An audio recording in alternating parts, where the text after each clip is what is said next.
Hey, tribe. Welcome back to the Anger Whisperer podcast. This is episode 3, where we're talking about choosing peace in the heat of conflict.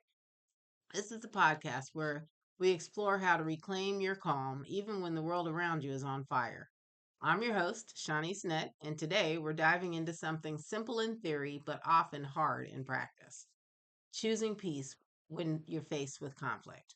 Let's talk about what that really means and how to do it without becoming a doormat or repressing your anger. So, here's the thing about peace: it's not always the path of least resistance. Choosing peace doesn't mean avoiding conflict, it means showing up differently in conflict. It means not letting your anger choose your words, your actions, or your identity. It's about learning to pause, reflect, and respond instead of reacting.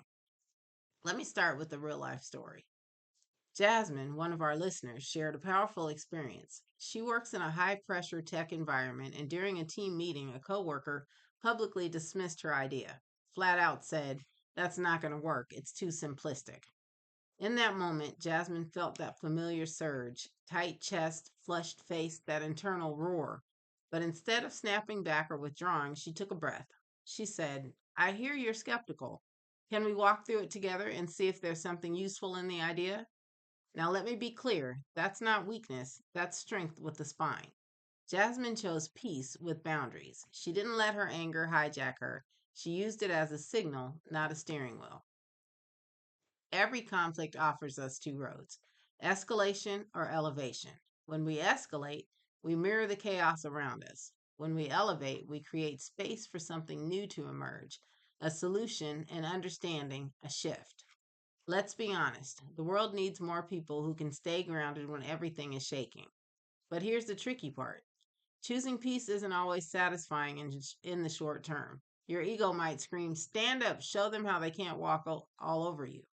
But here's the difference between standing up and lashing out: one creates change, the other just creates noise. Let's get practical. Here are 3 tools to help you choose peace, even when your anger is loud. The 5-second rule. When someone triggers you, pause, count to 5, out loud if you need to. This gives your nervous system a moment to reset and buys you time to respond rather than react. Reframe the moment. Ask yourself, what's really going on here? Often, conflict is a mask for fear, insecurity, or past wounds. If you can see the pain behind your behavior, you can respond with clarity instead of combustion. Assertive calmness. Peace doesn't mean silence. You can say, "I'm feeling disrespected right now, and I'd like us to have this conversation differently." That's calm, that's assertive, that's power with peace. Here's another scenario. Maybe you've been here. You're at a family dinner, your uncle brings up politics. You know it's going to spiral. You feel your body tense. You want to debate, correct, win. But instead, you say, "I can see this is important to you. I don't think this is the right space for a debate. Let's keep this light tonight." Boom. Boundary, grace, peace. You don't need to win every battle. Sometimes peace is the win. So here's your anger whisperer challenge this week. When conflict shows up, and it will, ask yourself, what would choosing peace look like in this moment? You won't always get it perfect. That's okay. Peace isn't a destination, it's a practice. And remember, choosing peace doesn't mean giving up your voice, it means learning to use it with wisdom. If this episode resonated, share it with someone who might need a little peace in their storm today. And if you've got your own story about whispering to your anger, send it my way. You might be featured in a future episode.